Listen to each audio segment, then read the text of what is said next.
Can you test?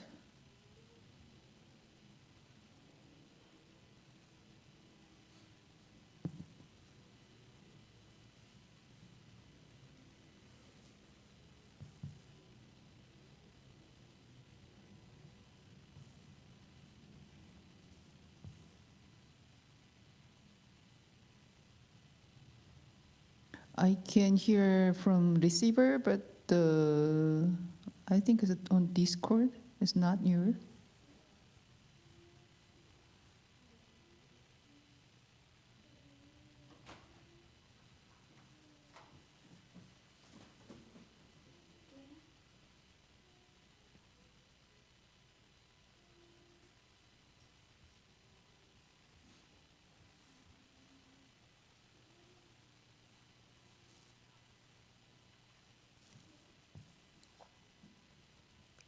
Did we turn the heat on? The children here, make sure that you turn the heater on.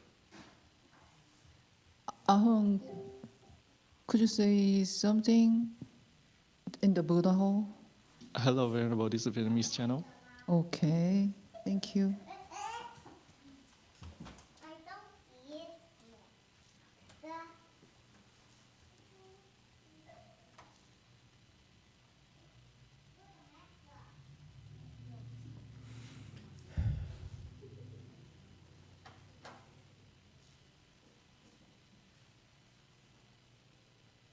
When you meditate, it's very good to be cold. Don't be warm or too hot, because then your body will crank it up naturally. Either that or you catch a pneumonia. So Master Hsuan disciples, they used, I heard of this guy here who was at City 10,000 Buddhas in a men's, a monk. And he, at night, in the City 10,000 Buddhas, it gets very cold. Might get to 32, 34 degrees, which is freezing temperature. And I'm not sure he did it during those times, but he's known to open the doors at night. And they would sit sleep. I don't know what happened to him. But these guys are tough. Yeah. So when you meditate, in your natural state of meditation, you will prefer to be cold. Your body will be cool. Your body will not be warm. Okay. So, because don't be afraid when the hands are cold, the feet are cold. As long as your center is warm, that's all you need. And you minimize the heat generation. So you keep it the minimum here, the rest is cold.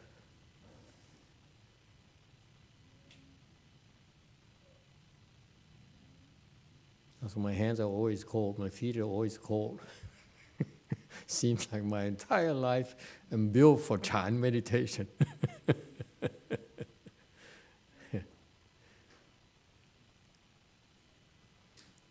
Are we on?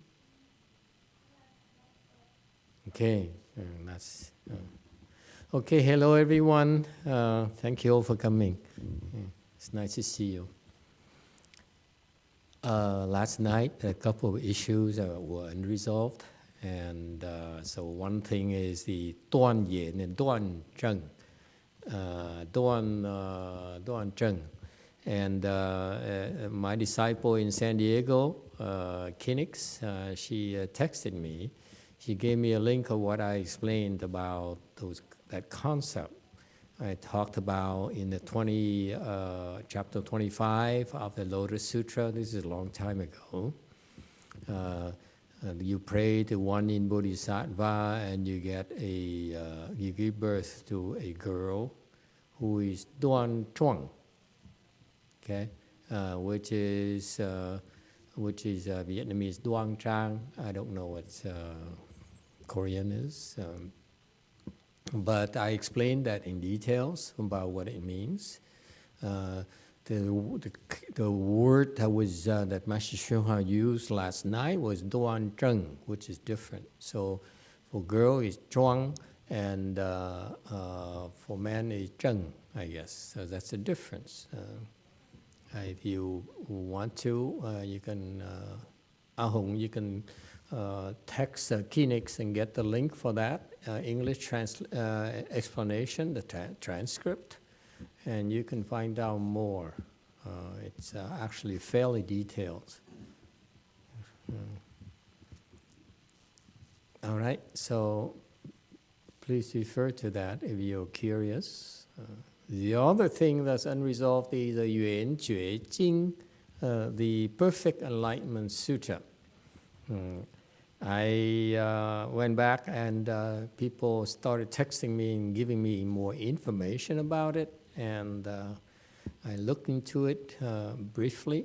And so this is a sutra that was made famous because of this particular master, zōng, who was a patriarch of the Heze's Chan school, as well as the Huayuan school in China. So this is a Chinese origin, is believed. And the zōng Chan master is fairly, when you hear Huayuan school, it's scholarly. They're very scholarly, very much like Master Qingliang. Okay, he sets the tone. So that school is very scholarly. So this zōng character here, he's very scholarly. He discussed Chan, he discussed Confucianism, Taoism, and so forth. So he's erudite. That's one thing about him. And he claimed that he's practicing very vigorously, and one day he read that sutra, the Perfect Enlightenment Sutra, and within 3 pages, he reached enlightenment. He felt that he understood the sutra in perfect clarity and so forth. So he documented it, and later he's passed on the knowledge. He was a great influence of the Korean master Junil. Koreans help me out. The founder of Jogye Order, who later founded the Jogye Order, who's credited with founding the Korean Jogye Order, Master Junil or something. Sun Guangsat, who's the founder there. We went and saw his stupa. Anyone remembers?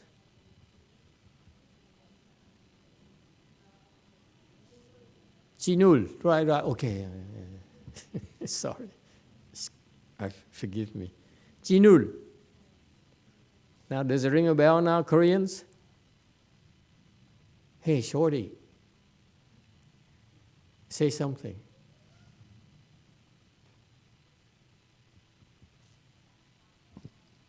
Yes, I heard about him. Go on.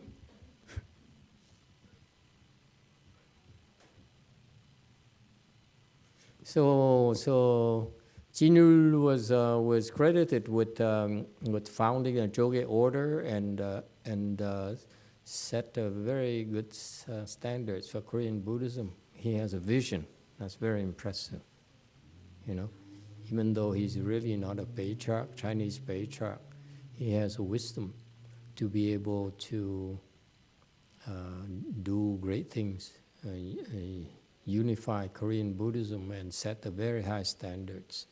That's why today there are a lot of good Sunims out there.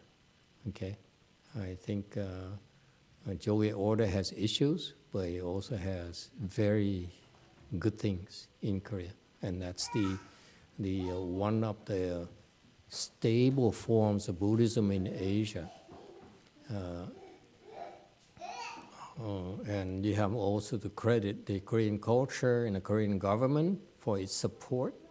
Very similarly to in Thailand, where they support the government and royalty support Buddhism as well. That's why those are the stalwarts of Buddhism in Asia. Whereas everyone else is decaying a lot faster. Okay, eventually they all decay anyway. So it's a matter of time. But at least There's some building blocks there. If you want Hinayana practitioners, they can be found in Thailand. Okay, they're very good. They're very strong genes there. I'm finding the Koreans have very strong Mahayana genes as well, and I'm grateful for the Korean masters for instilling the base. Okay. So anyway, this Zōng here, master, he documented his enlightenment, and so he wrote a treatise on the sutra itself, the Yuan Jue Jing, the Perfect Enlightenment Sutra, which, because of his influence over Korean master Jinul, that's why maybe that's why the Jogi order now the novice training program will teach it to their trainees, which I think is a mistake. But anyway, so the reason why I feel that I'm not impressed with Zōng Mi is because of a few reasons. I name you one. He's a patriarch of the Hezhe Chan school, which was founded by Sheng Hui, which was a young, smart aleck under Master Sixth Patriarch. Okay, and he's very smart, very sharp kid, and he has practiced. He has a young age. He's very erudite already, and he's. Thank you very much.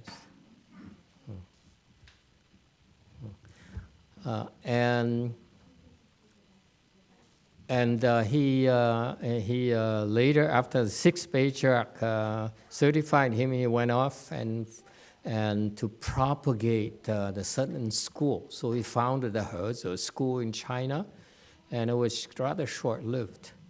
He was intent upon propagating the Southern teaching of the sixth patriarch. That in itself is a limitation. Okay, there's no need to say, I only teach a certain enlightenment. Nonsense. Chan is for everyone, as far as I'm concerned. The Chan that Master Hsuan brought to our country here in the United States, and we are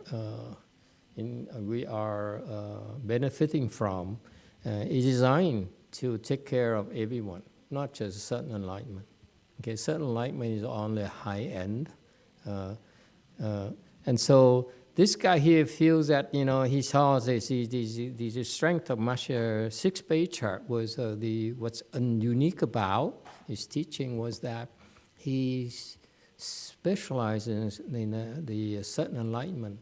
But that's only because of his students. Certain enlightenment is not for everyone. Master Sixth Patriarch, Master Huineng disciples are superior individuals. That's why he has to raise the standards and adapt and give them something that's useful to them. But the Chan is for everyone. The Chan is to accommodate everyone. And so this guy has a school. It lasted for 150 years in China, and he died. And Zōng Bi was the last patriarch of that sect, so he let it die. He could not find successors. That's a big strike in my mind that he made it die, he let it die. Okay?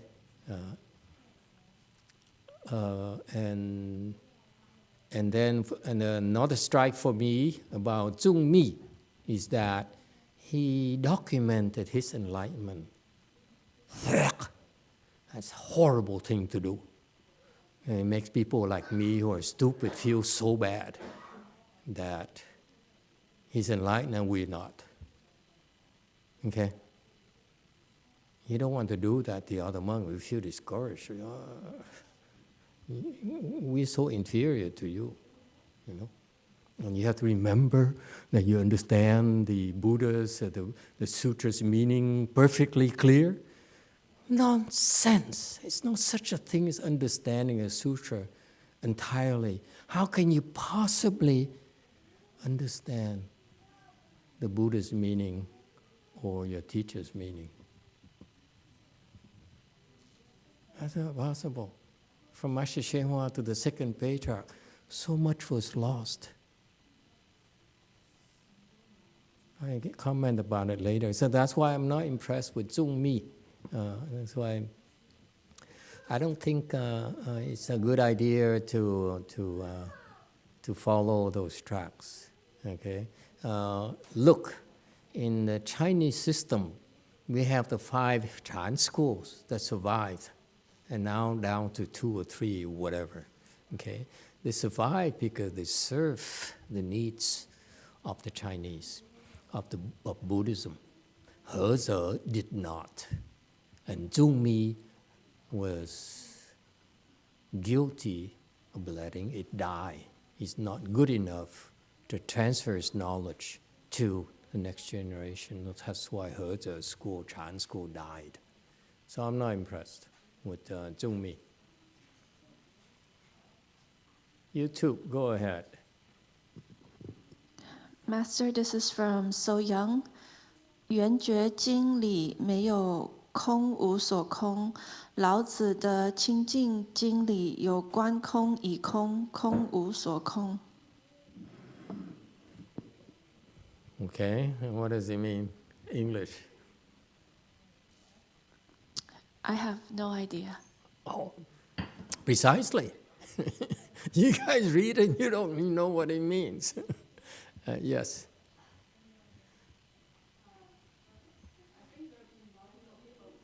Yellow. There have been multiple people in China and Korea checking that the Kong Wu So Kong is not in the Perfect Enlightenment Sutra. It's in the Taoist Sutra. Okay.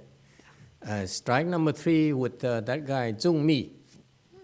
Again, I'm this irreverent because, forgive me, okay? But don't talk like me, please. You're creating offenses. The problem with zōng mi is that he spent time studying Confucius and Taoism, which is nonsense. Confucian teaching to me is so shallow. Taoist teaching is also so shallow. It's a waste of time. I would never bother reading it. And there's many so much more profound sutras in Buddhism. For example, the Yuan Jue Jing in Chinese right there is far superior to all the Taoist teachings.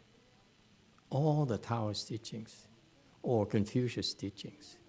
Why would you bother reading an inferior thing? Seriously.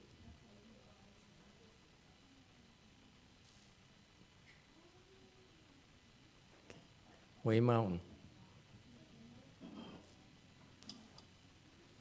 Master, I have a question in regards to the Đoan Nghiêm Chuang Yen.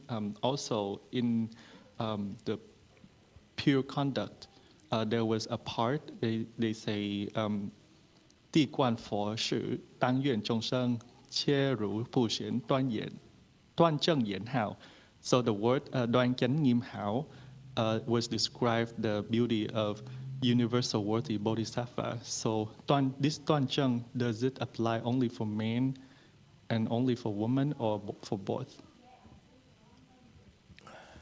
When you become enlightened, there's no more gender discrimination. There's no more men, there's no more women. It applies to both. So men can be Duan Chang, and women can be Duan Chen as well. Once after you become enlightened, you can choose whatever you want to be. You're free from gender discriminations.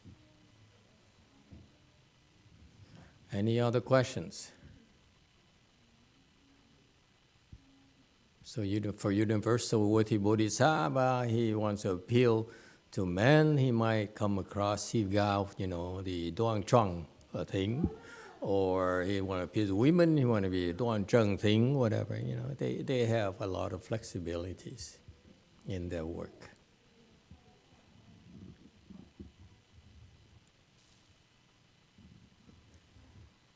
All right. Okay.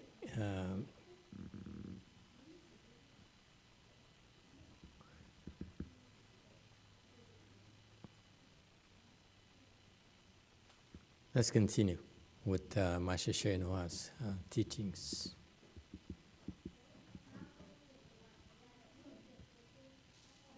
那年呢，最后一次甲辰，他就找人呢，各处问人。我想到印度去，参观这个释迦牟尼佛这种灵迹，你去不去啊？ He asked around, I want to go to India to visit Shakyamuni Buddha's miracles. Would you like to go?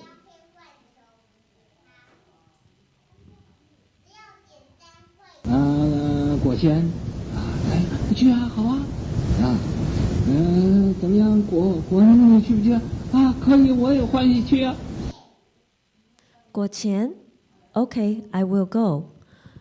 What about Guo Ning? Would you like to go? Yes, I would like to go as well.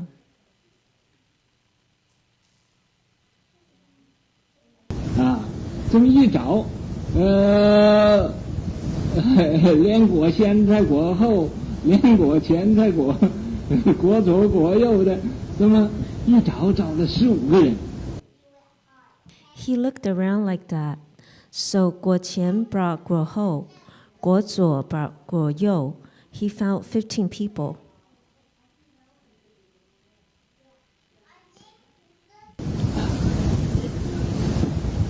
找了15个人呢，就从长安那地方就到印度去了。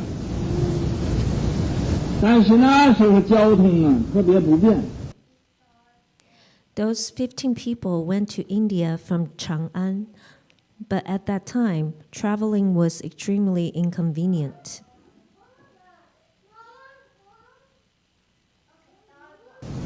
这个还在唐玄奘以前的时候，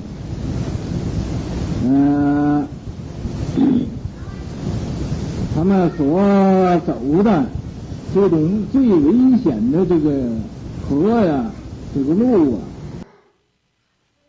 This was before Tang Xuanzang's time. They walked past the most dangerous rivers and roads.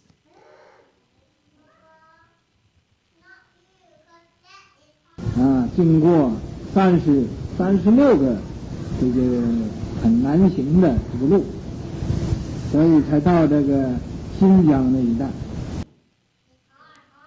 They passed by 36 very difficult to walk roads and arrived at the area of Xinjiang. Yeah, sin has no G.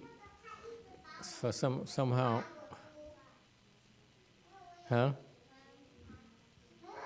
This sin here, is no G, right?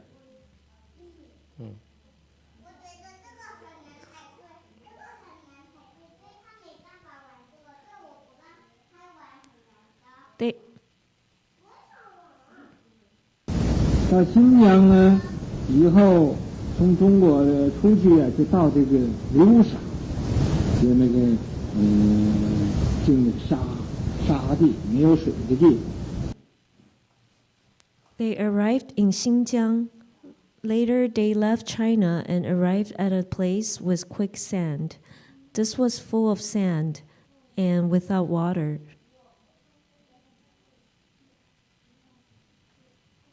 那地方大概经过700-800里。那么这个地方往往走这个地方就或者会渴死，或者就会饿死。That area was about 700 to 800 miles wide. When people walked past this area, they often died of thirst or hunger. 但是他也没渴死，也没有饿死。But he didn't die of thirst or hunger. 就把这个危险的道路也都过去了。比以前的人呢，受的这种困难还更厉害。He passed these difficult roads. He suffered even more than the ancients.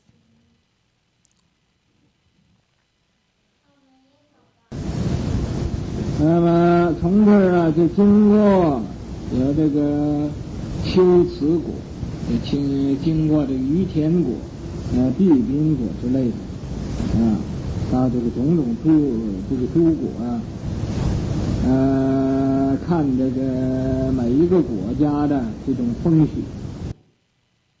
From there, they passed by Qiuci, Yutian, Bibing. They went to those countries and looked at each country's customs.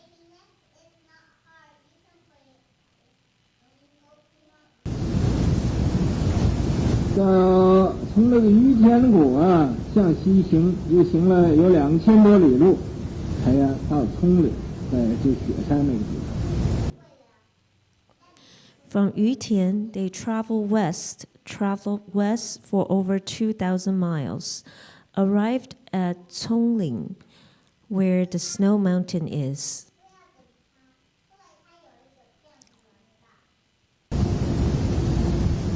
那么在这个时候呢，他们去了15个人，就有9个人受不了了，这9个人呢就都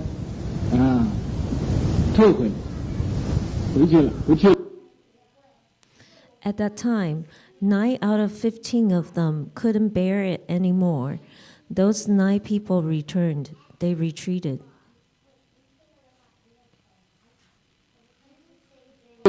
不到印度去了，要还至本处了。 They didn't want to go to India anymore and return to their original place.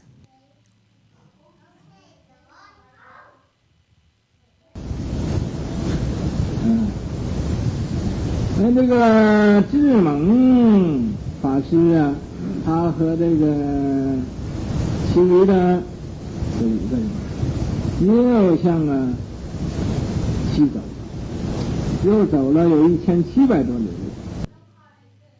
Dharma Master Zhimeng and the remaining 5 kept walking west for over 1,700 miles. 就到了这个有一个国的名字叫波伦国。那么在这个波伦国这，他一同去的有一个人叫朱道孙。 And arrived in a country called Bolun. In Bolun, one of his companions, Zhu Daosong. 这个朱道松啊，无常就来了，无常就是死期到了。 The impermanence came for Zhu Daosong. Impermanence meaning his time of death had come. 就死了，在这死了。死了，这个智蒙法师就给他，预备把他埋到土里啊。 He passed away. He passed away there, passed away. Dharma Master Zhimeng planned to bury him. 正还等没有埋呢，这个尸首又丢了，尸首也没有了，不知道被谁给尸首偷去。 Before he could bury him, he lost the corpse. The corpse disappeared. They didn't know who stole the corpse.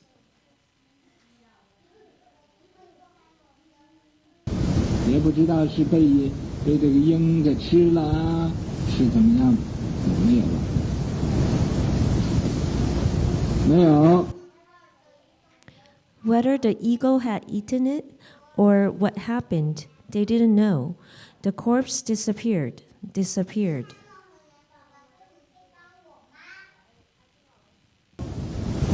所以他又向前走。向前走，他们其余的那4个人呢，一起就过这个雪山，到这个新头河这个地方。 So he walked forward with the remaining four. They crossed the snow mountain together and arrived at Xingtou River.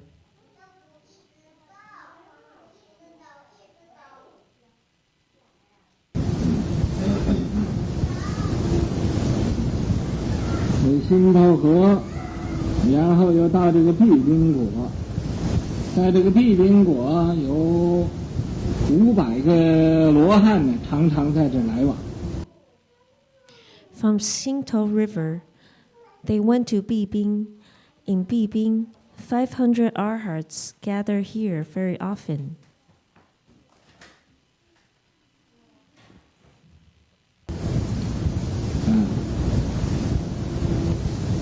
来往在这个鄂欧达池的一个水池那个地方，有一个罗汉呢，见到这个智蒙法师啊，就非常欢喜，就问他你。 They often gather at a water pool called Enoda Pool. One of the arhat was overjoyed to see Dharma Master Zhimong and asked him, 从什么地方来的？这个智蒙法师又问这个是什么地方啊？这个罗汉就给他说法。 Where did you come from? Dharma Master Zhimong asked. What is this place? This arhat spoke Dharma for him.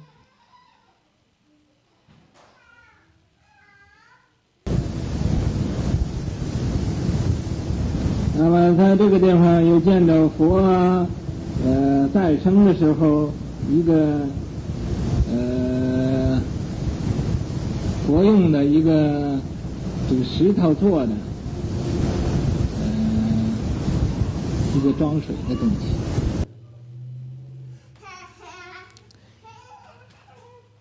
They also went to Qisha. Over there, they saw a water container made of stone that was used by the Buddha when he was alive.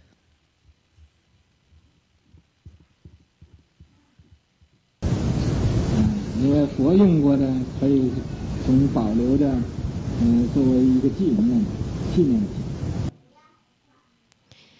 Because the Buddha used it before, so it was always kept as a memorial and a souvenir.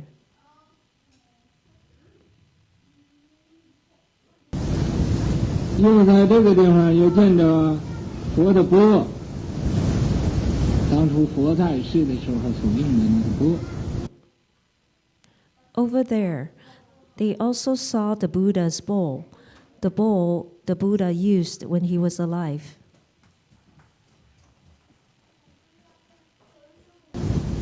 这个钵呢是紫干色，有点紫色，也有点干色。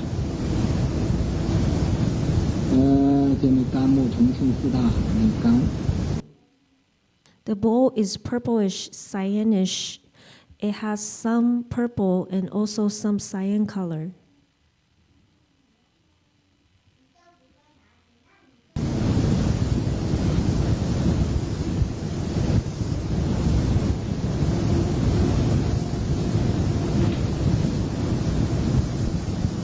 在这个时候，这个钵呀，白天晚间都有一种光，隐隐的有一种光。 At that time, the bowl emits light day and night, a faint light.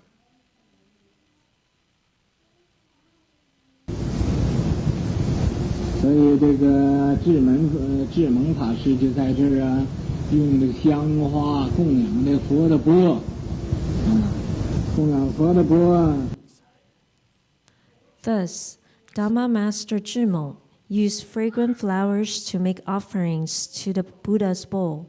He offered to the Buddha's bowl.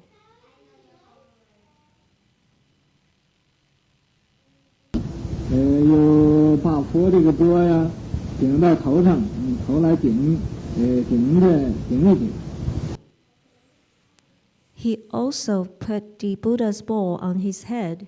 He lifted the bowl with his head.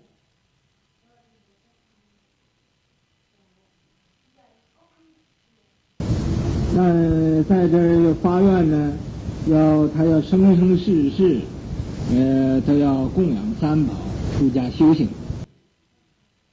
There, he also made a vow to make offerings to the Triple Jewel and leave the home life to cultivate life after life. 他这发这种愿。那么这个发这种愿呢，要求大乘的佛法。 He made such a vow. He made such a vow to seek the Mahayana Buddha Dharma.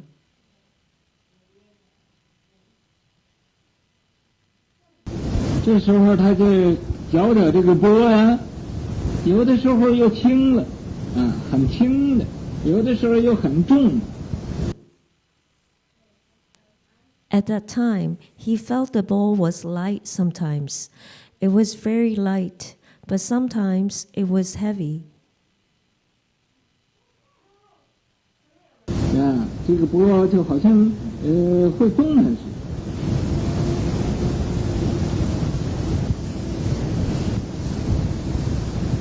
那么等一等，他这个由这个轻就变成重。 It was like the bowl had the mind of its own. Give it some time, it would change from light to heavy.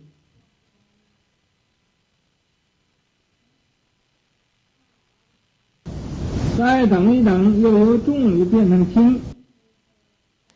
Wait a little longer, it would change again from heavy to light.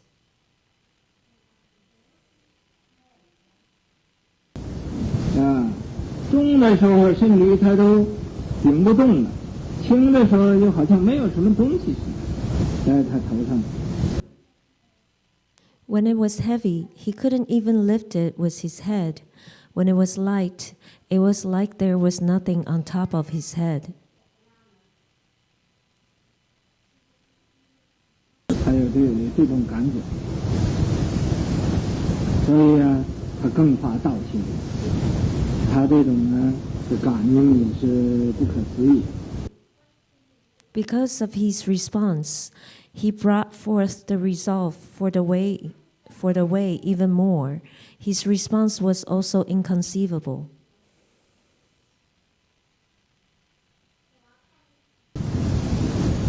等从这个地方又向南走，又走了1300里路，就到这个迦毗罗卫国，到这印度那个舍卫国了。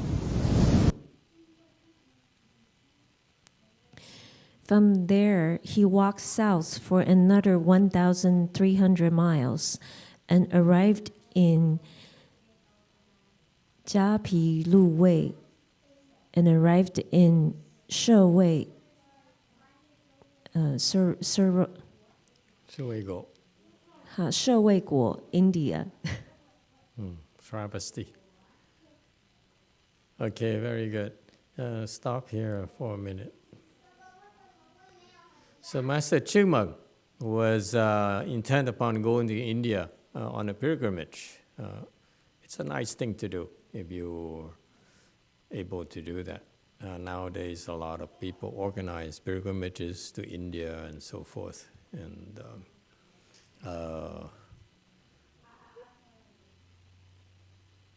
I was invited to go one of those, a few of those, free of charge and so forth, but I refused. But anyway, so he went there, and along the way, it's very tough, and one person even died, and 9 or 10 gave up. So it's very, very difficult, and so it's an act of sincerity.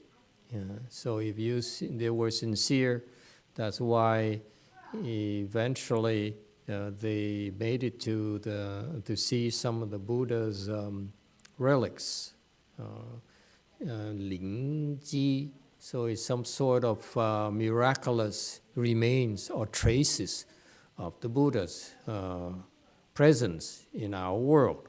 So it's got Ling Ji, miraculous proof or traces of the Buddha's times. And so this stone ball here at times heavy. He would lift it to his head to show his sincerity and show his deference. And sometimes he could do it because it's light, and sometimes it's so heavy, it's very difficult for him to do that. And it reminds me of the old monk who's coming back Monday after a month and a half on vacation. So it's not quite a pilgrimage, but it's, I like to call it vacation. He's old enough, he can go on vacation anytime, okay? I'm not jealous. A little bit, not too much. But he's coming back after a year and a half, more like a month and a half. And he's coming back here on Monday and landing in SFO, San Francisco Airport. And it reminds me that he'll be bringing back more relics, I think. That's his mission. So let's hope that he'll be more of the miraculous traces or remnants of the Buddha, okay? It would be fantastic. You see, for this guy here, Chumeng, and for him to go to great lengths to look for miraculous traces of the Buddha, it was tough for him. Nowadays, you don't have to do that. You don't have to travel several hundred miles by foot on very tough terrains and very dangerous terrains. Now you can simply get an Uber drive or Lyft drive to come to our exhibits. That's the difference. That's why you don't see these heavy balls or light balls anymore. Okay, there is always a trade-off. If you show sincerity, great things will manifest for you. If you don't have to work as hard, don't expect miracles. Okay, but it's funny because I'm very lazy by nature. These travel things. Seriously, the bathroom is no good over there. We Americans, bathrooms are much better. Okay, I went to Taiwan, I was shocked. Sorry, Xin, that they still sit down when they go to the toilet on their feet. It's a squatting thing. I was so shocked, let me tell you. I mean, so,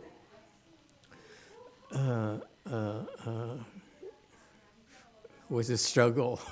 So the first time I used it for a few days, I'm not going to the toilet anymore. And then my colleagues at the temple said, no, there are Western style toilets, you know? I said, really? Anyway, so to me, I'm so attached to conveniences of modern life. And I'm too attached to toilets, I guess. Yes.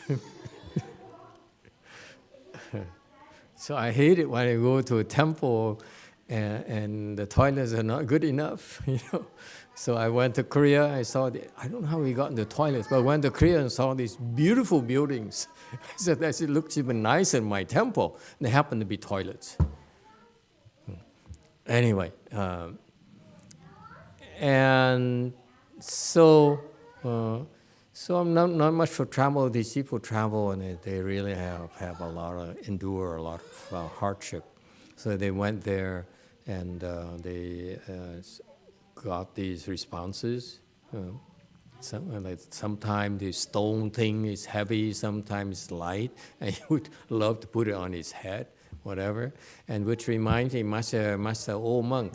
He brought back at the Way Mountain Temple. I think it's here in San Francisco. The pink thing, Did we ever bring it back? Anyone remember? The pink bowl is almost as big as this thing here. It's so heavy. Okay? It's very, very heavy. And he was called in Vietnam. He was called to say, come and get it, because it's for me at Way Mountain Temple. There's apparently what happened was the monk in Thailand or somewhere in Thailand, in Asia, who was called to go to the seashore to receive something, and then went to this ocean or something, and he saw that pink bowl here rise out of the water. Okay, and then he brought it back with a message that it's for us here at Way Mountain Temple, and that's how we got it. And it's so heavy, extremely heavy. It's always heavy. It's never light. Okay, but there's some people who help carry it around, move it as we were preparing for the relic exhibit. They got healed by simply carrying it for a few minutes. These chronic diseases they have, pain they have, no one could fix it, no medication, no doctors, no acupuncture, nothing, no one at all. And he carried it for 4 or 5 steps, and it was lessened, and he carried it again the second time, and the pain was gone, forever. So lots of Buddhas in Buddhism, there are lots of miracles that happens. But he back then in China, he had to go all the way to India to do pilgrimages, and maybe that's why a lot of people still do nowadays, go on pilgrimages to India, because I'm pretty sure they have responses. One of my Dharma brother, who became a novice at the same time as I was under Master Shenhua at the City of 10,000 Buddhas, who left 2 years later after Master Shenhua died. Later he went to India for pilgrimages, and he went to visit the 4 major sagely places where the Buddha was born, where he entered Nirvana and so forth. And he said, he was bowing, he felt a difference, he felt so peaceful when he bowed, just simply bowed to the Buddha in the direction, in one of those 4 sacred places. So he was very, very happy of the responses. That's why he would used to go every single year to India and travel around. And I chuckled, I said, my students feel so peaceful and so blissful every single day when they practice Chan. Don't have to go to India. See, that's what, you folks are so blessed. You have all the responses. Every single time you practice Chan, these people had to go to India and to experience these things. Okay, continue, please.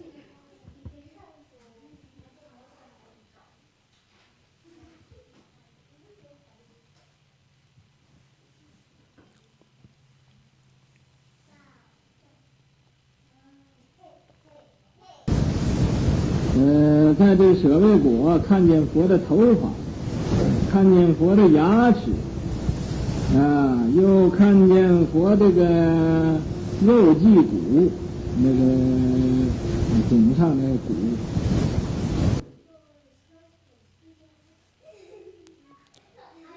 In Sravasti, he saw the Buddha's hair, teeth, Usanisa, the crown bone.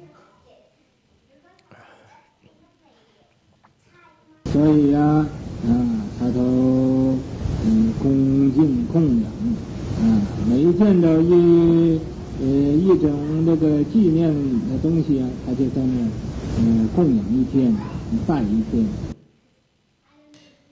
So he sincerely made offerings Anytime he saw something for memorial, he would stay there to make offerings and bow for the whole day.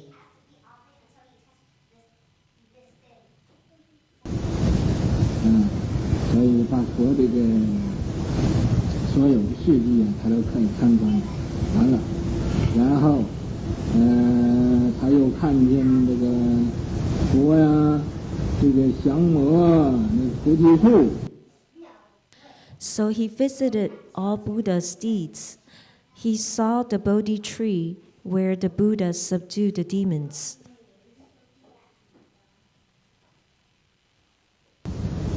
又看见了这个魔像，那他心里他欢喜的很厉害，所以啊，在每一个地方他都设供的，供佛。 He also saw the image of the Buddha subduing the demons. He was extremely happy, so he made the offering to the Buddha at each of those places.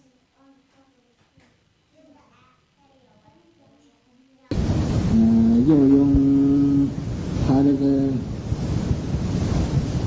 衣扶一扶这个降魔这个像。 He also used his robe to cover the subdued demon's image.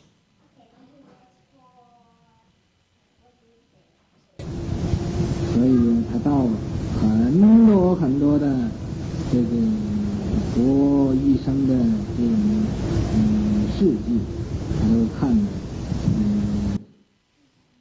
So he went to many places where there were Buddha's life stories and saw many things. 很多，所以他又到了鄂豫王那个京城，看那个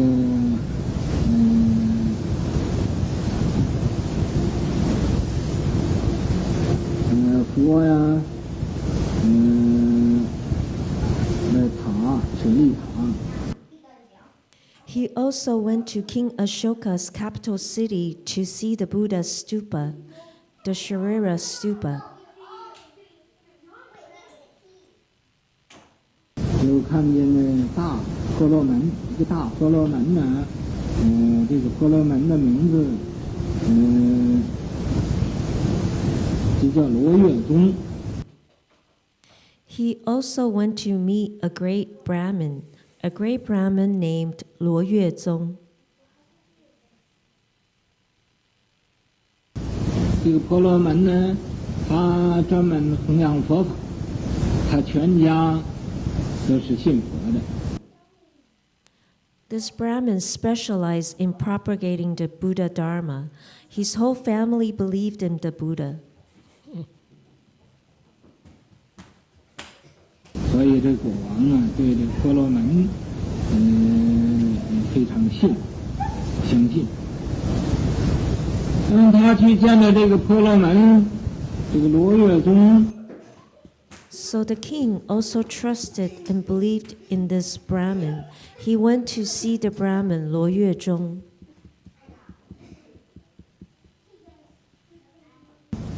这个婆罗门就问说：“你们在那时候叫中国叫秦，说秦地有没有大乘的佛学？”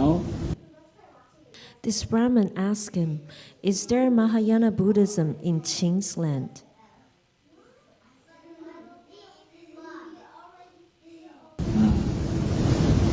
然后他答复啊，说是秦地完全是大乘佛学，所以这个婆罗门呢也就说啊，这稀有，这是很。 He answered, "The Qing's land is completely Mahayana Buddhism." So this Brahmin said, "Very rare, very rare."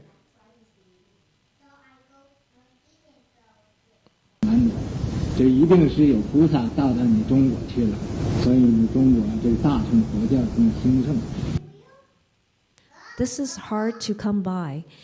There must be Bodhisattva went to China. That's why Mahayana Buddhism is so prospered in China.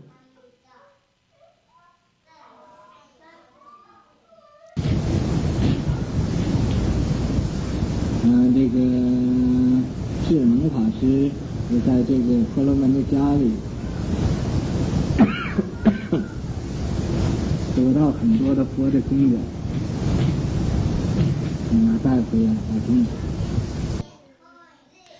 Dharma Master Zhimeng obtained many Buddhist sutras from this Brahmin's home and brought them back to China.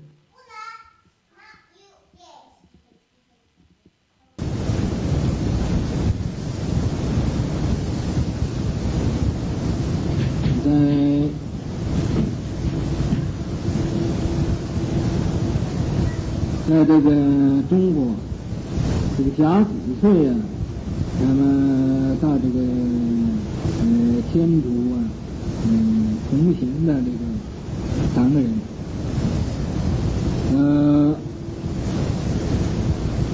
回来的时候呢，又都死了。 In the Chinese cyclical year of Jiazi, he arrived in Xindu, China, India. His 3 companions passed away on their way back.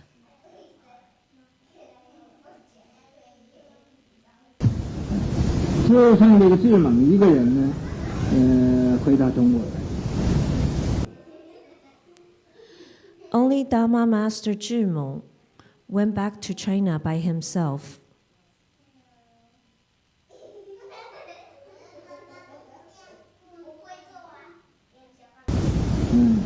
到这个中国凉州那个地方，把他所带的这个《弥环经》呢翻译过来，20卷。 He arrived in Liangzhou, China, and translated 20 scrolls of Nirvana Sutra he brought back.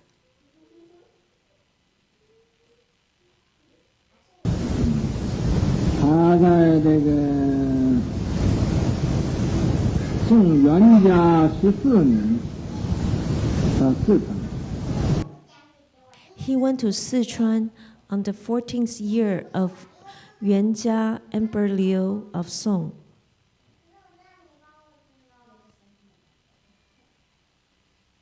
16年7月，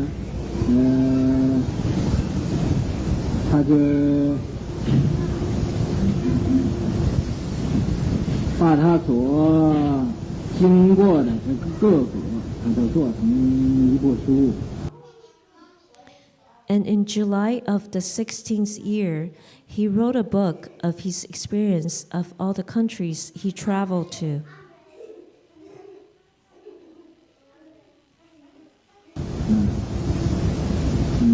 等到元嘉末年的时候，他就在这个成都圆寂。On the last year of Yuanjia, he passed away in Chengdu.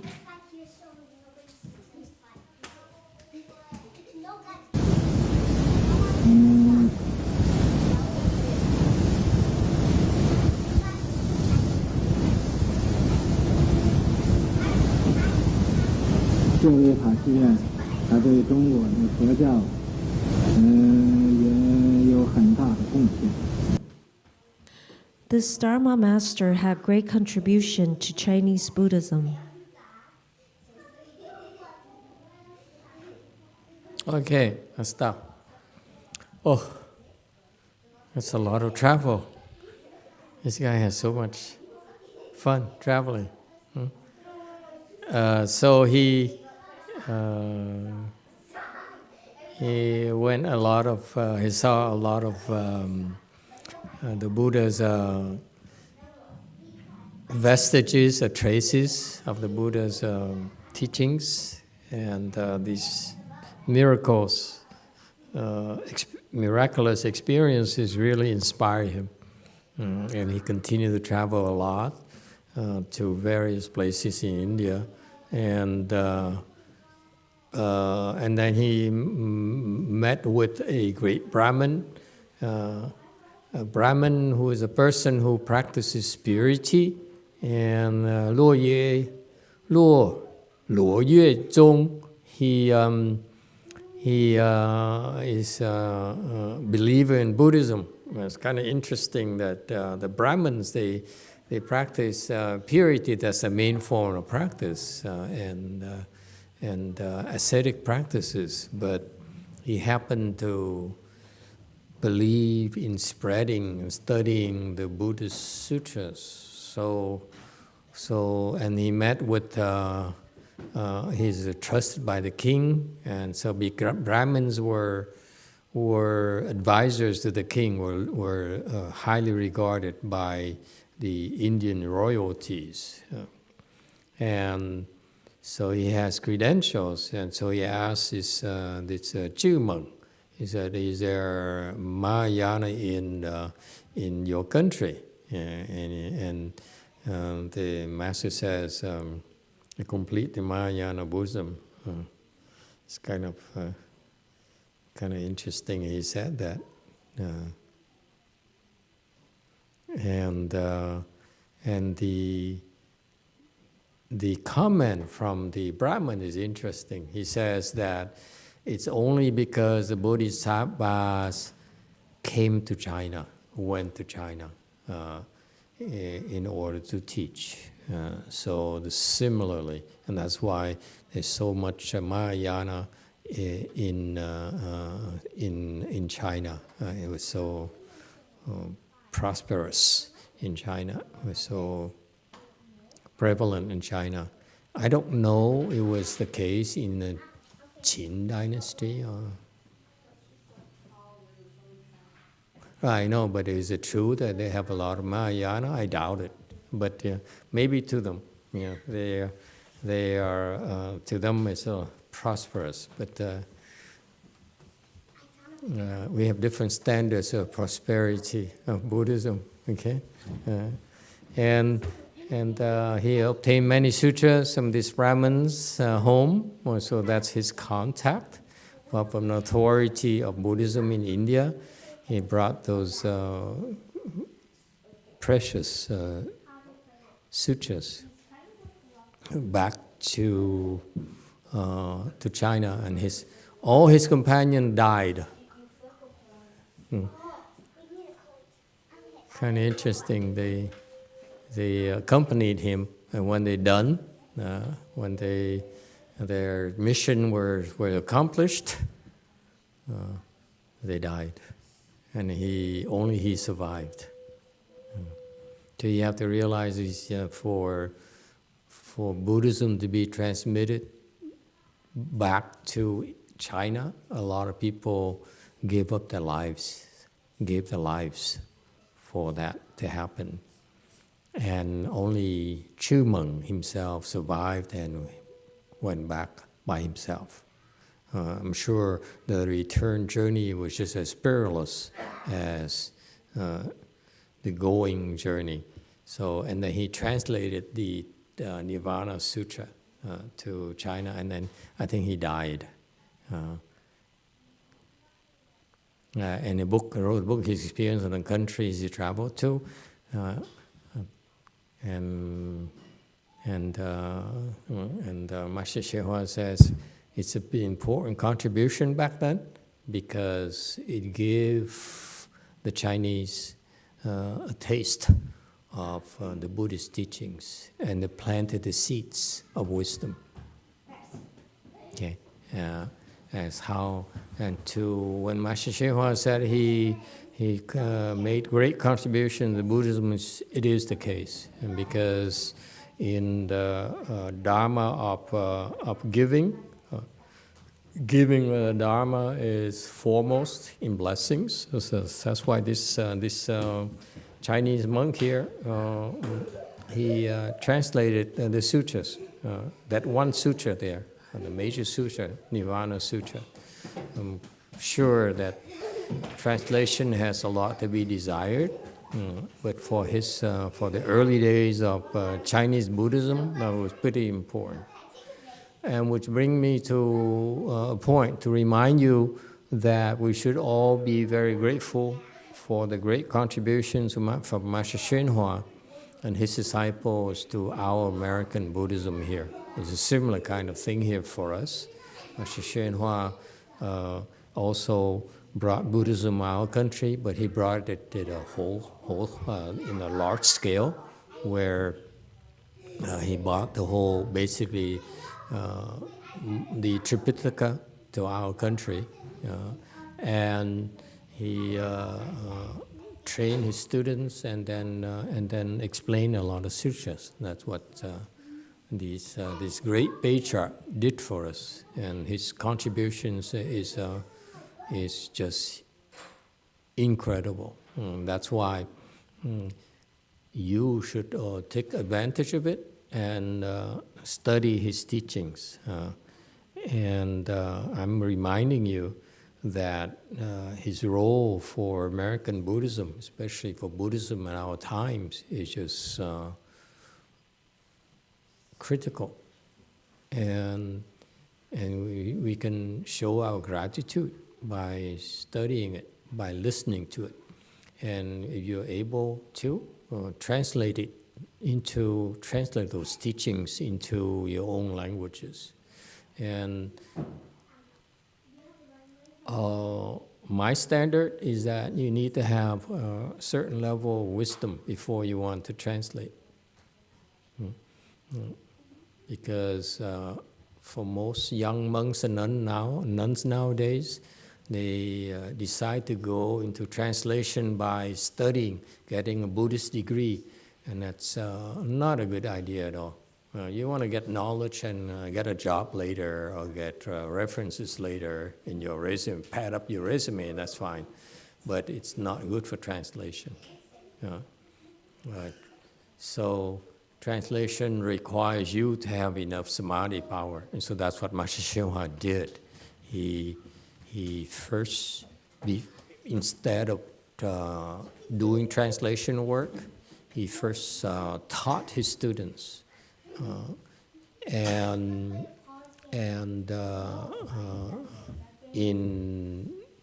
Even though you look back at his what he had to go through, he didn't speak English, and he trained his students.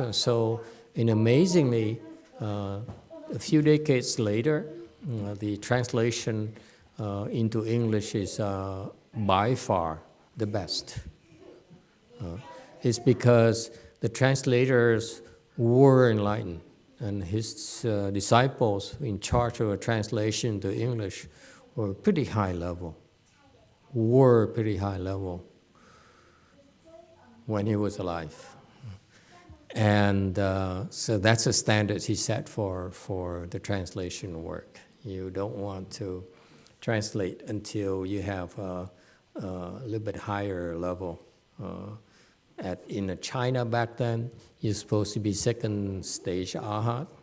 I feel that nowadays, because of the much more difficult times, I prefer that you should be at least fourth stage arhat or higher before you translate. So in the future, I hope that some of you will, I prefer that you become at least first ground Bodhisattva. Okay? Because from fourth to first ground Bodhisattva, there's a huge leap in wisdom. So by all means, you should study his teachings and Master Hsuan's teachings. I feel that if you want to study the patriarch's teachings, just study his teaching. That's good enough for you. It's plenty good for you. You can never outgrow his teachings. Okay, and if you wish, you could also study my teachings because it complements his teaching a little bit. Okay, and so Master Hsuan's contribution is incredible for us. We should, will have a lasting impact for a long, long time, we hope. Okay. He said, and you can show your appreciation and gratitude by studying it and by certifying the fruition. That's what he did. He trained his students to attain the fruitions before they were able to combine it with their language skills to translate properly.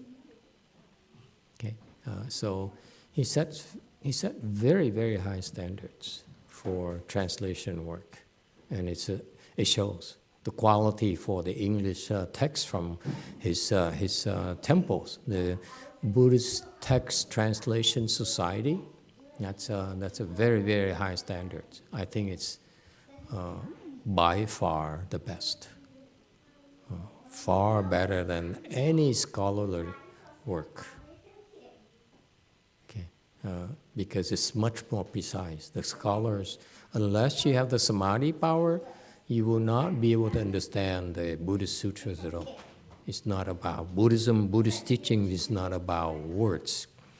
The words actually, to steal it from the popular Japanese expression, the words are simply a finger pointing to the moon. Okay, so unless you know what the moon is like, you will not be able to translate the text and convey that substance, if you will. Okay, and it's very rare for us to have a great teacher like Master Shenhua. So I can't stress enough how important it is for you to study it, and for you to encourage others to study it.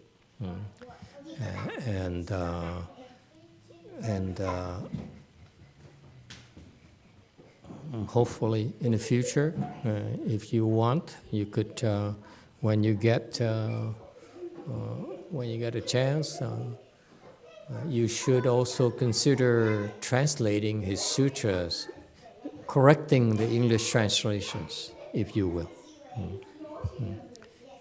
Because the translation to English lost quite a bit of depth, but it's still by far the best.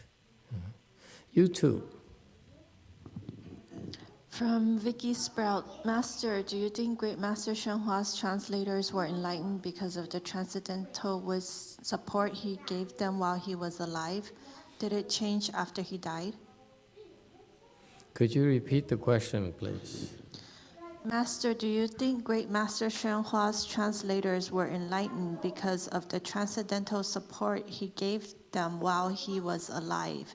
Did it change after he died? No, what happened in my opinion is that, first of all, Master Shenhua trained his disciples in samadhi, and when they were ready, and that's when he established the Buddhist Text Translation Society to set the standards, and the sets the standards for those people who translate it. And so therefore, under his training, he realized that his students were good enough and were far better than all the other translators in English. And that's why he would set up something called BTTS, Buddhist Text Translation Society, okay, to differentiate himself from all the other translation. So you have something called BTTS stamp. It comes from there. You know it's better quality than anything else. That's why you should take advantage of it and read their texts. I did. A long time ago, I read all the texts, okay? And that's a tremendous treasure. I am so grateful of the work they put into it, okay? So he basically, in my opinion, he felt that it's far better than the existing texts, and therefore it's good enough to help my generation, second generation, go pretty far. And he was right. He could go pretty far. with the translation. Because what happened in translation is that the translator level has the effect of bringing the translation level to the translator's level. Okay, that's the first advantage. The disadvantage is that it also filters out the high-level teaching of Master Xinhua that the translators cannot see. And similarly, this Chu Meng here, when he translated the Nirvana Sutra, I'm pretty sure it's very low level. I would not even bother. In Buddhism, we're pretty tough. We toss away all those things. It's only used temporarily. Very much like Master Xu Yun, who explained the Shrangama Sutra. His high revered patriarch. He explained sutras, and I don't think many of them survived. They got destroyed, got burned up, or got lost or something. Because to me, they're not good enough. That's why we don't need to preserve them at all. So but I'm hoping that your generation, you should greatly value Master Xinhua is teaching more in Chinese. That's why I encourage you to study Chinese. You want to translate, you need to understand the Chinese language, just the old Buddhist language. You don't need to understand the other Taoist Chinese. Yeah, the Chinese, they specialize in different types of subjects. You need to understand the Buddhist, Chinese Buddhist side of it, and your samadhi level is high enough so that you're able to translate properly. And I feel in the future that when we have more resources, my main objective is to train you right now, like very similar to Master Xinhua. We need to bring you to a high level first. Your level is now higher in Master Xinhua disciples, okay? And that's why in the future, if some of you have interest in doing translation work, then your contribution would bring the English text level to a higher level. And that's a very big contribution for Buddhism. Huge contribution. Chu Meng here, he only translated the Nirvana Sutra at the time, and he was considered a great contribution to Buddhism already. Okay, and similarly, if in the future some of you decide to do translation work, we should be able to support you, and that way your contribution to Buddhism would be in English text levels will be much more significant than the BTTS. Maybe it's the reason why they're not that effective anymore, because whatever they're going to do will not add much. I'm disappointed, okay? But I feel that things happen for a reason. I don't know why they don't expand on their work, and they fail to understand the importance of samadhi first, language second, knowledge second. Okay, and that's how we're doing. We're bringing your samadhi level up first, and then once you have the interest, you can simply very quickly learn Chinese or learn Sanskrit or whatever you want to do. Okay, and then your translation would be much better. I mean, you guys, you boys and girls decide to translate. You can take whatever English text they have, and you translate it again, and we'll bring it to the next level. Okay, and that's a huge contribution. Okay, and so So keep that in mind. Don't waste time. Do not, I would not even bother looking at the other patriarchs' teachings. Too low.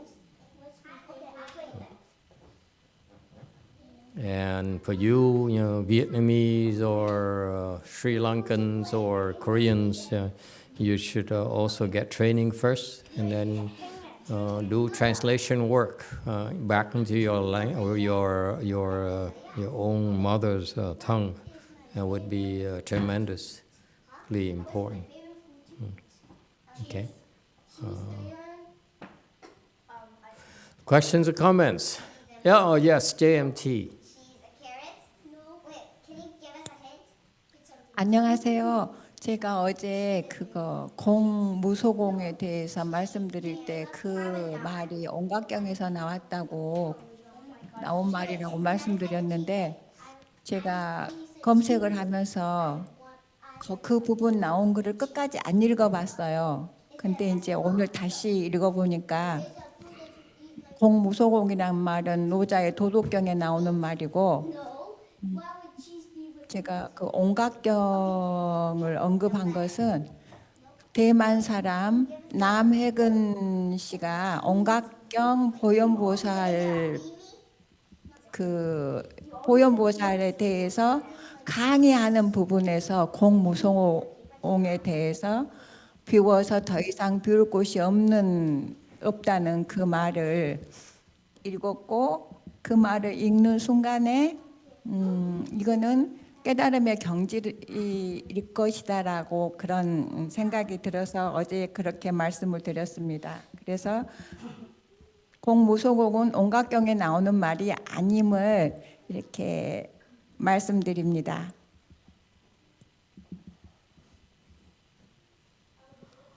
Master, yesterday I told you that Gong Muso Gong is from the Perfect Enlightenment Sutra, but I searched and then I didn't read at the time, but I read again and I realized that it's not from the Perfect Enlightenment Sutra, it's from some Lao Tzu. And then I read the Gong Muso Gong in other teachers' book, and then at the time when I read his teaching, I realized that it's the state of enlightenment. So that's why I told you.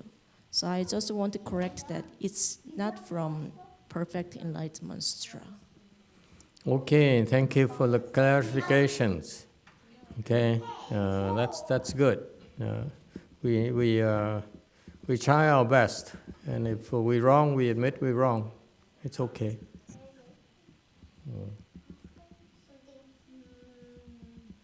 But in the future, when I have more time, I might take a look at the sutra itself.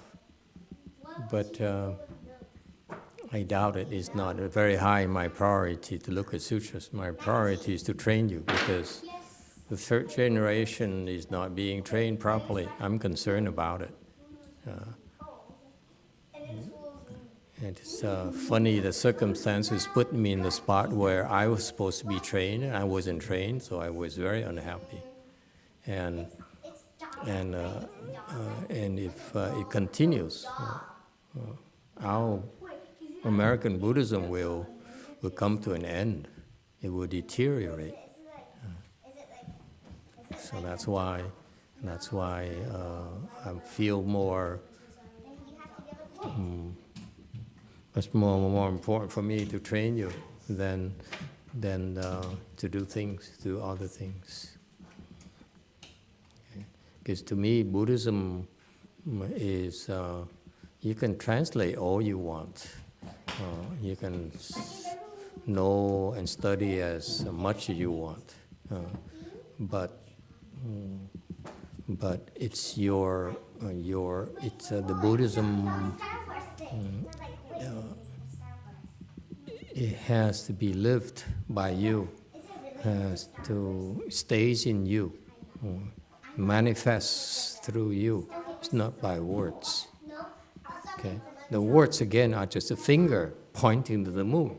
You have to get to the moon yourself. You have to see the moon yourself. You cannot see a moon. The finger is useless. Okay? So and that's a problem I have. The problem I have with the current state is that unless we find a way to bring you to the place where you can see the moon yourself, then you understand Buddhist teachings. And then will manifest through everything you do in life during the day, wherever you are, whatever you do. That's, to me, that's what I call live Buddhism. Instead of Master Hsuan Hua, his job was the foundation is those texts. Okay, now what we ought to do is two things: make sure that more people understand the text, and then some will enhance the translation, so that we make Buddhism better than before. Okay, and so that's why we have a lot of work to do.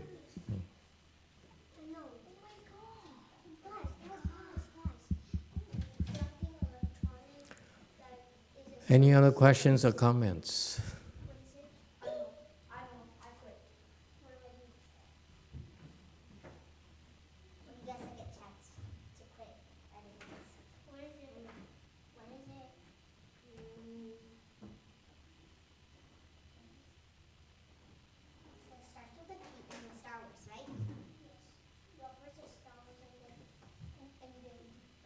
All right, continue. Yes. Star Wars pouch? No, I said Star Wars Orange. Star Wars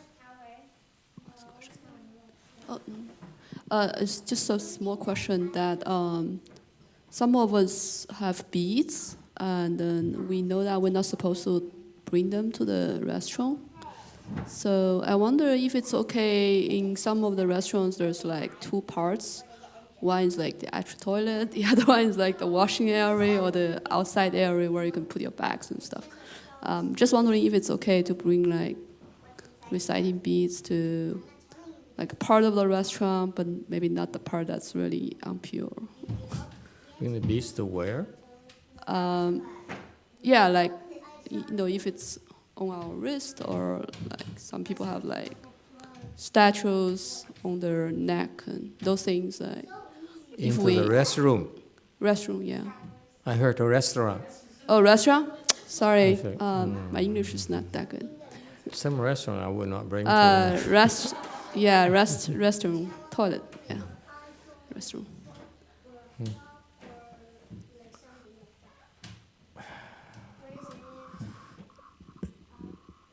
I really have no real strong opinion about it. I'm very lazy. I don't care. I'm not attached to all those things. I am guilty of bringing beads into the restroom, if you want to know. Thank you, Master. That means we can do that. Because I know if I leave my beads outside, someone is going to take them.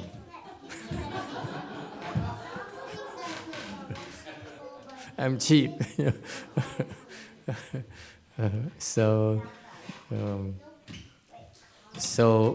I think those rules where we learn from a Chinese, where you're not supposed to bring the beads to the restrooms, is more or less trying to tell you to be respectful of the Dharma instruments and so forth.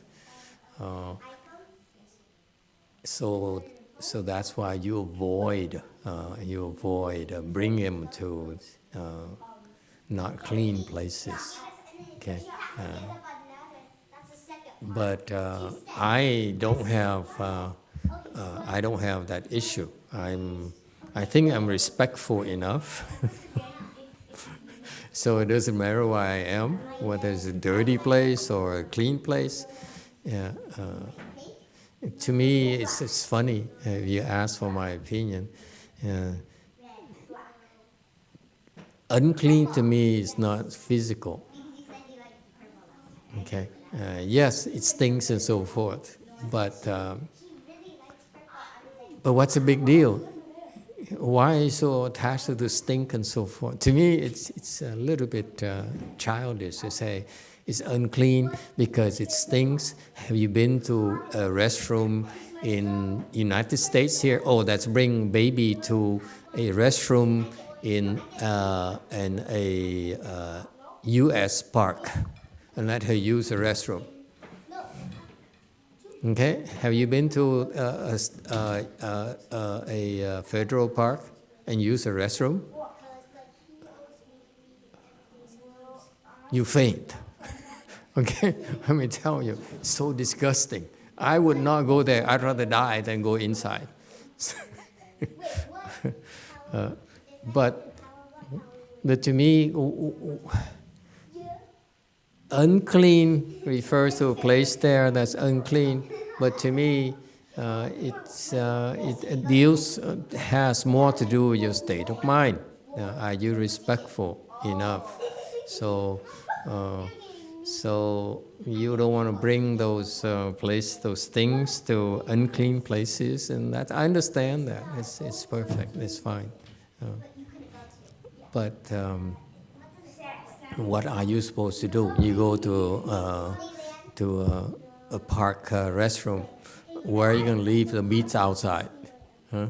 Who's going to hold it for you? So there is some complications, that makes it impractical. To me, unclean is more to do with your mind. I go to places which I find very, very luxurious, very nice, but I find those to be unclean. I would not want to go at all. I'd rather go to a restroom. Okay. Some temples are unclean to me. I would not. I'd rather go to a church where I enjoy the choir more. Okay. So I'm not a good example for you. You should stick to your Chinese value system. Yes. And that's very helpful. Because of this concern, I don't dare to bring beads with me. So this is very helpful. And that's a drawback. Yeah. I feel that you wear an image there. It's a personal form of worship or practice, whether it's those Catholics, right? Catholics wear the cross and right there. There's nothing wrong with that. I love it. Would you ask them to take off or hide their crosses when they come into our temple because we're not clean? Okay, so it's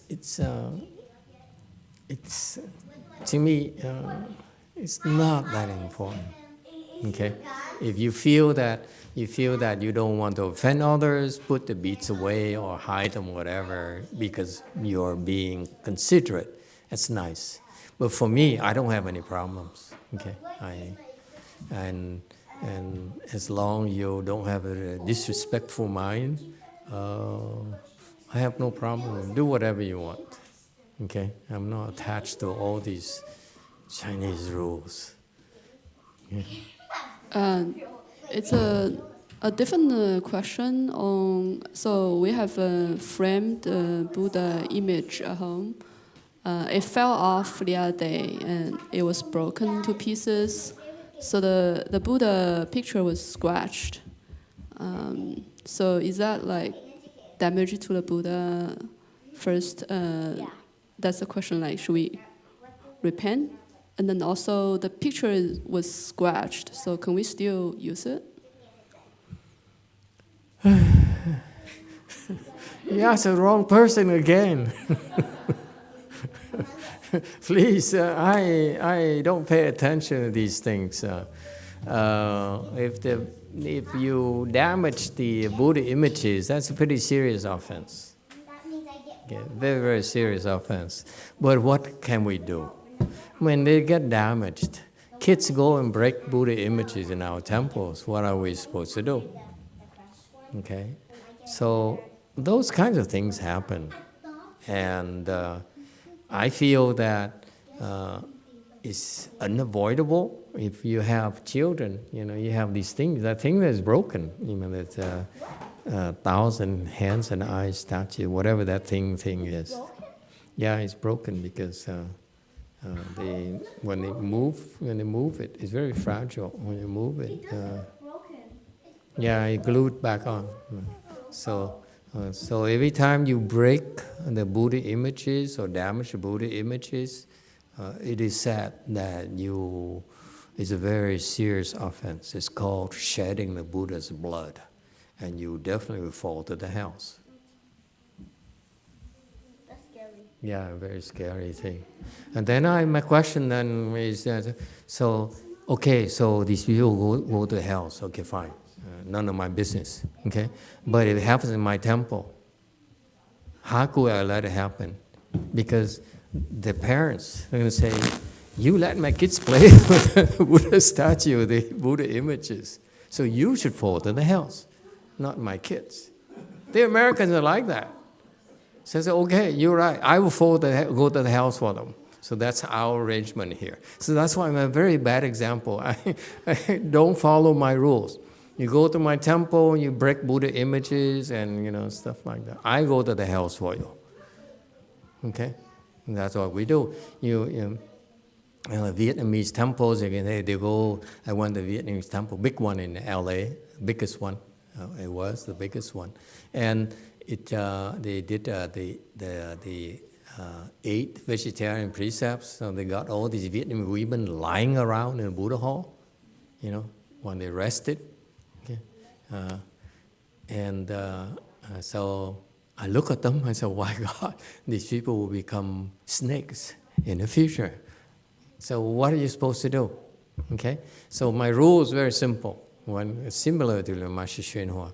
Under Master Hsuan Hua, whatever we screwed up, he'll bear the burden for us.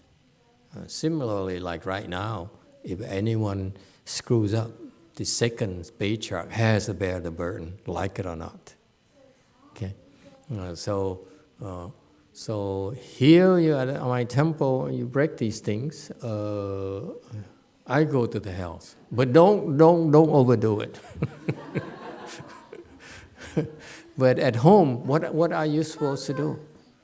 If you're afraid, then you said, I'm going to bring Buddha images back home because I might damage it, my kids might damage it, and they're going to go to the hells. And then you ask again, let's go a little bit further. Who made you believe in Buddha so that you brought Buddha images back to your home so that you broke those damaged those Buddha images? It's me again. You see my problem? I mean, someone has to bear responsibilities. So in your case, since you're my disciple, I go to the hells for you. How is that? So don't worry. Do whatever you want to do in terms of worshiping and everything. And don't worry about these rules that you shed the Buddha's blood and fall to the hells. Don't be frightened, okay? Because you learn from my temple, learn from me, we go to the hells for you, okay? Don't worry. Fair enough? I mean, otherwise,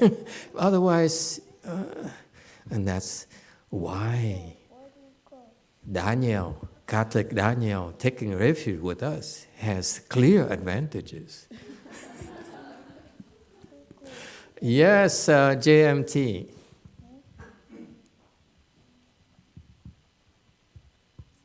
안녕하세요. 제가 3, 4년 전에 My God, Sienna is doing audio video now? What happened to her? That's Iran, right? That's the same voice.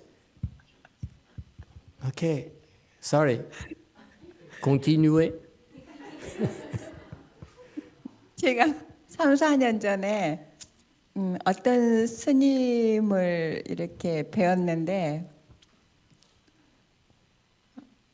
그 스님 표정에서 아무런 그 무표정, 어떠한 표정도 없는 모습을 본 적이 있습니다. 그런 표정을 짓는다는 것은 그분이 어떤 상태인지 궁금합니다.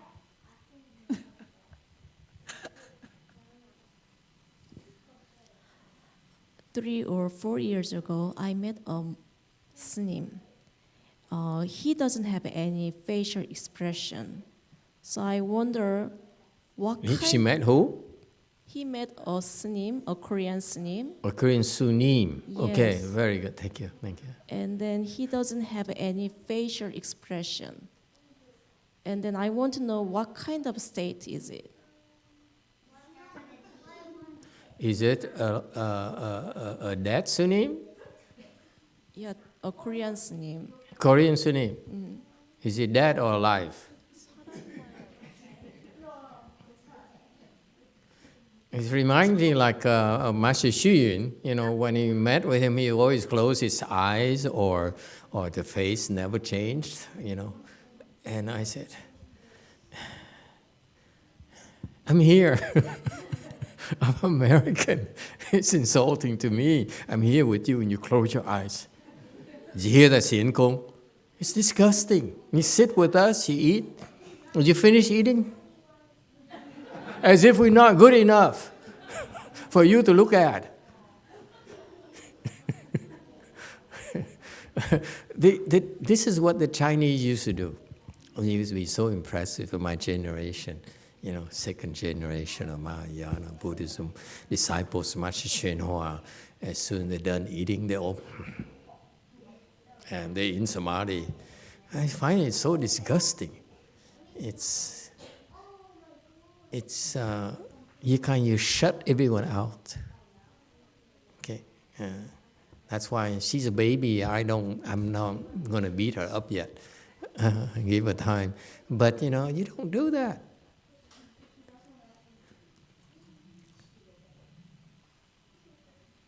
So, what level is a person who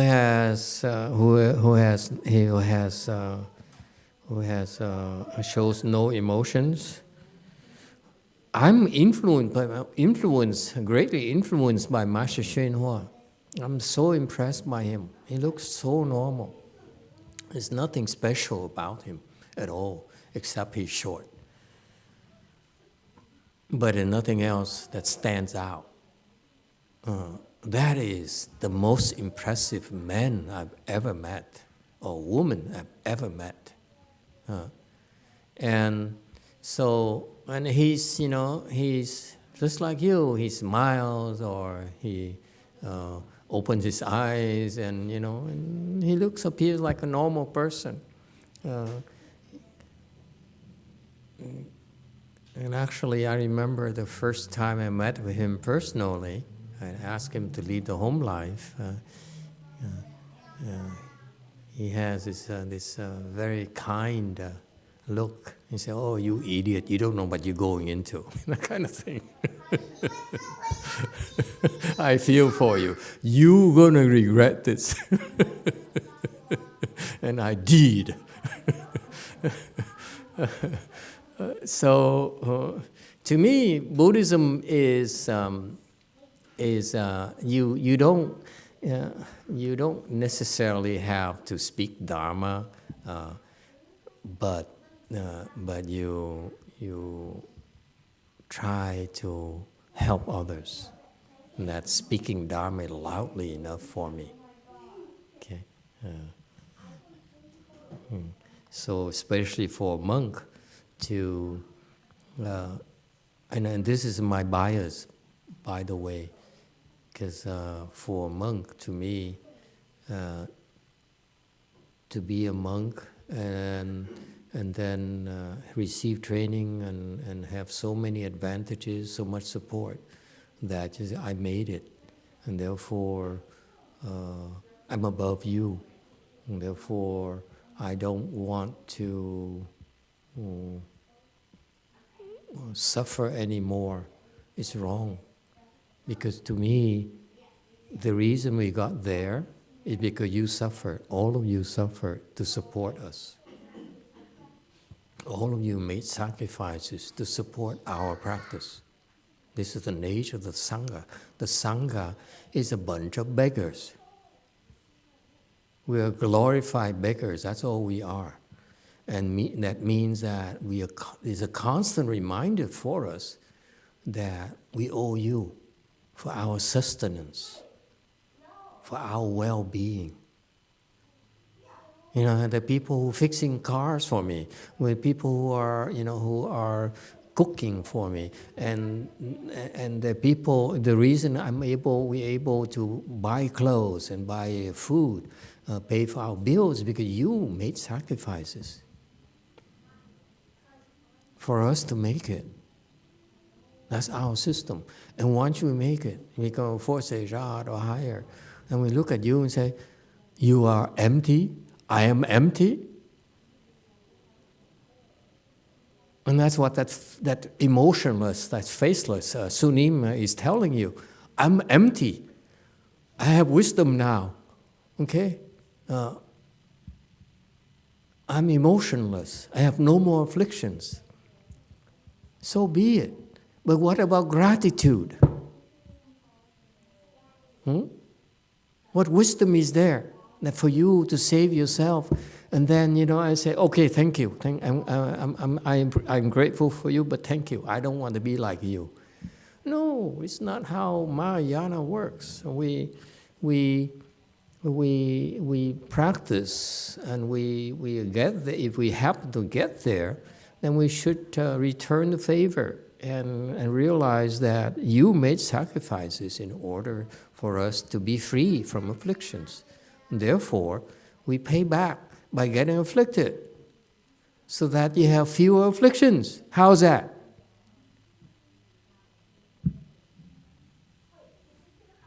So I'm not impressed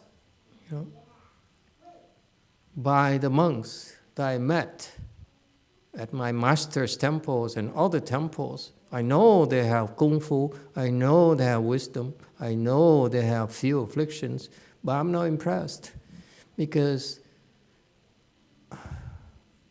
they're not useful, they're not grateful enough, meaning the wisdom is not quite there. Why do you think my master did everything he did? Because he's wise, he has tremendous wisdom, to the point he's able to motivate us to make sacrifices for them to cultivate. And that's why he repaid your kindness by sacrificing his life. He died, and he took on your diseases, our diseases, for us. That's why he died so young. He could live to be 100 easily. But he says, I'm going to die so that you guys suffer less. So it's an example right there for me. I'm not going to die as young. I mean, God, that's a disgusting thing. But the point here is that, what about gratitude?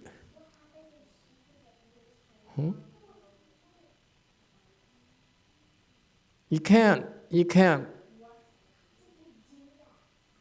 cultivate and then open your wisdom and be able to drop everything and say, okay, now I can drop everything, I'm going to drop you as well. That's no wisdom. That's small wisdom. So, Xienan, the short answer to your question is that he's not important enough for us to worry about his level. Why do we need to know his level? It's too low to worry about that. He's useless to me. Okay? Don't waste time on such people. I'm not impressed. Especially people who close their eyes. Disgusting thing.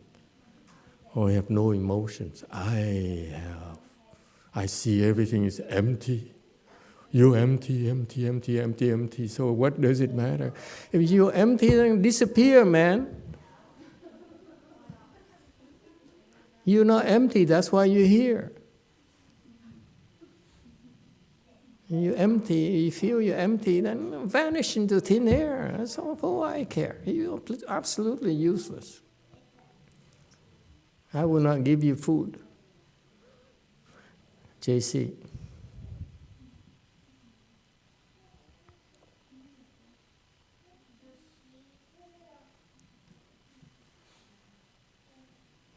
Hello, Master. Some of the Koreans are getting forethoughts about the fruits behind you, the yellow fingers. Yeah, this is what we call Buddha fruit. Yeah, look at this way, like fingers. Isn't that beautiful? It serves only one purpose, to intrigue the Koreans. It's totally useless. It has no food values. It smells weird. But it's cool, you know. Just to provoke your curiosity, and that's all. And it looks like, to me, people have a hard time to concentrate. Some witch's fingers, you know.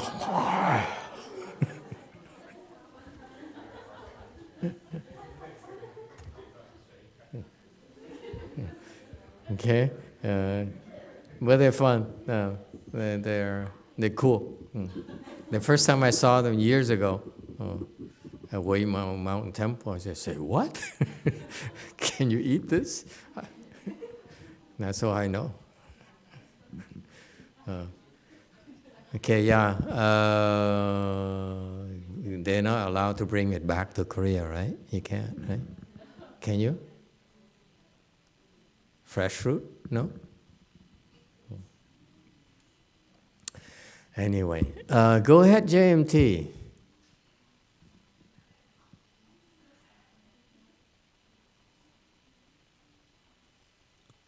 마스터, 제가 봤던 그 스님은 눈을 감지 않았습니다. 그리고 방금 마스터께서 하신 말씀을 잘 새겨 듣겠습니다.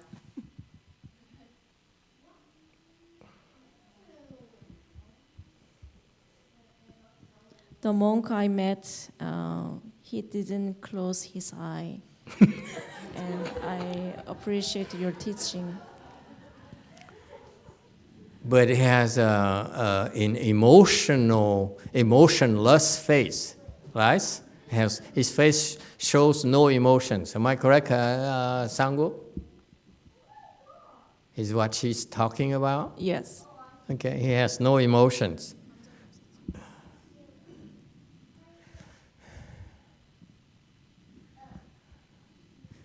Very low level.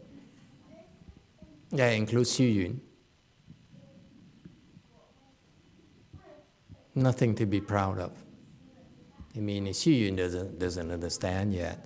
Xu Yun doesn't have a teacher. That's good. If you have a teacher, you slap in his face. Does it hurt or not? He said, no. How about this? Okay? You're not dead yet. What are you doing having no emotions? You're not impressing me.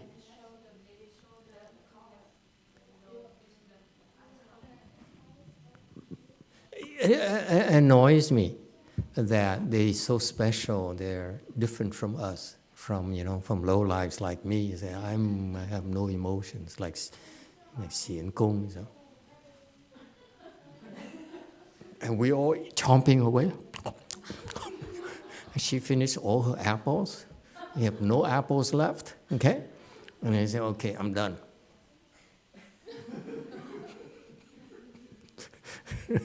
How does it look? Have you thought about it? First, she caused so many problems for me. First, she said, I'm vegan.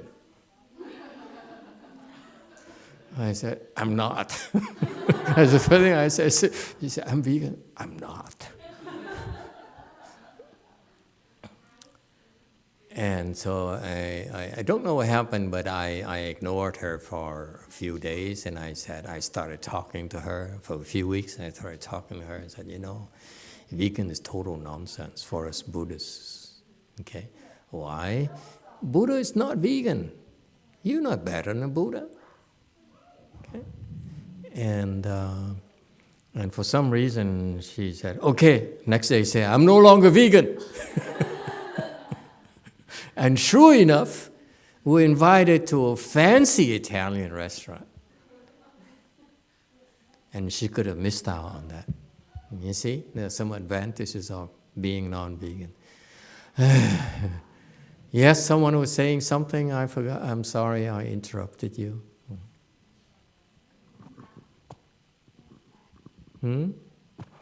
Yes, go ahead.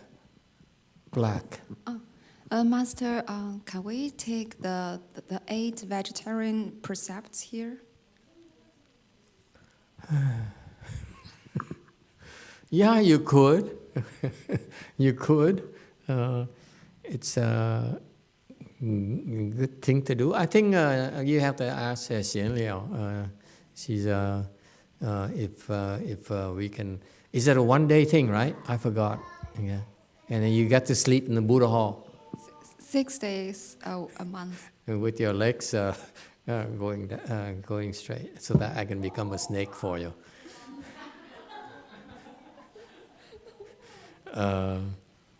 8 vegetarian precepts.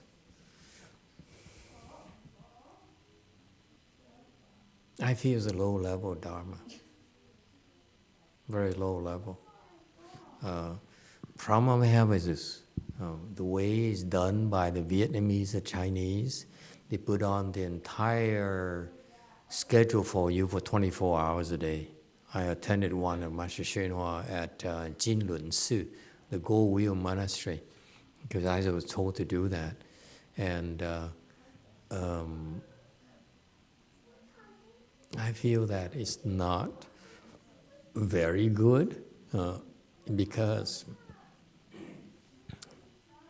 the practice itself is ill-conceived in my mind because for example, if you came to my temple, our temple, and fast for one day, it's far better than an 8 vegetarian precept. Because they put on classes and they don't know what they're talking about. They don't know enough about precepts to teach you about precepts. So I feel that all these programs, they have a lot of holes and they are not meeting my standards. To me, I look at it as, is it good use your time or not? And how it's going to help you go further in your spiritual practice. And I feel that the 8 spiritual precepts is a rather low form of training that the Chinese temples and the Vietnamese temples put on because it's an easy thing to do. Quite easy thing to do. They keep you occupied for 24 hours a day. That's it. And I feel that if you do one day of Chan or one day of fasting there, you suffer a lot more. Okay? Then all these things that we need, efforts we need to put manpower into, that is not very productive in my mind. The objective is to make you suffer. The more you suffer, the tougher it is for you. I feel that's much better training for you. Master, I'm very lazy and very undisciplined person, so I don't know how to train myself. So, and I might not very easy to stay a whole day here, and I have to, compromise How my is it going to kid. change if we put on an 8 vegetarian precept thing for you? You say, I'm undisciplined, I'm unruly, I'm not going to follow the rules. How is it any different? I hope so. You hope so. Try another one at the other temples. Okay, try and you see that it is like.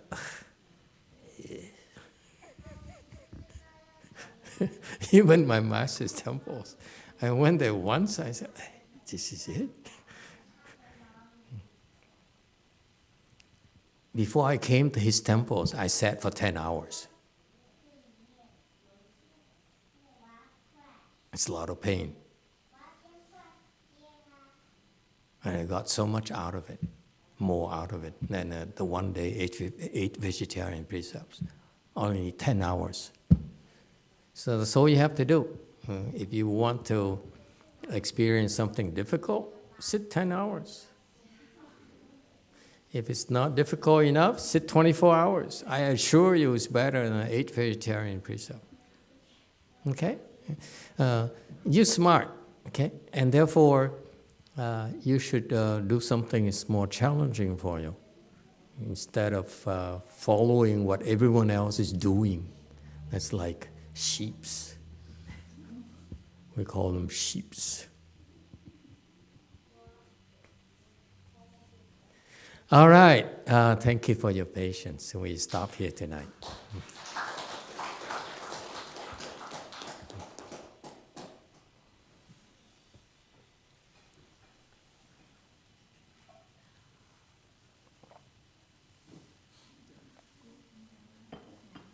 But in the future, we'll consider it.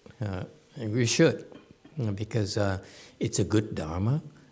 Probably not for all of you, but eventually we need to be more inclusive. For example, the reason I talk to you like that because I know you won't get much out of it, and too much work for us, for not very, very useful things for you. But in the future, if we continue to grow, then we need to include more people. Then the 8 vegetarian precept is a good thing for the next level of people and so forth. Yes, in the future we do it when it's time. Okay, we need to include everyone. The Dharma has to be appropriate for your level and for your development. Yes.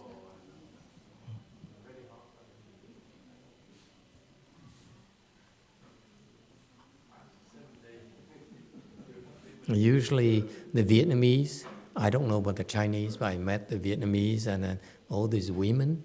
The 8 vegetarian precept is usually really popular with the Vietnamese women. I lived in a Vietnamese temple for some time, a few months. And they're all basically Vietnamese. Primarily 95% is Vietnamese, except for 1 or 2 men. And I know why they're there. Either they have nothing to do because they're retired, okay? And their children say, hey, mom, go do the 8 vegetarian precepts. So they toss them to our temple for 24 hours, good riddance, and go gambling or something. And then that's one type of person. And the other thing is that the ladies who said, who try to stay away from the husbands. Did you hear that?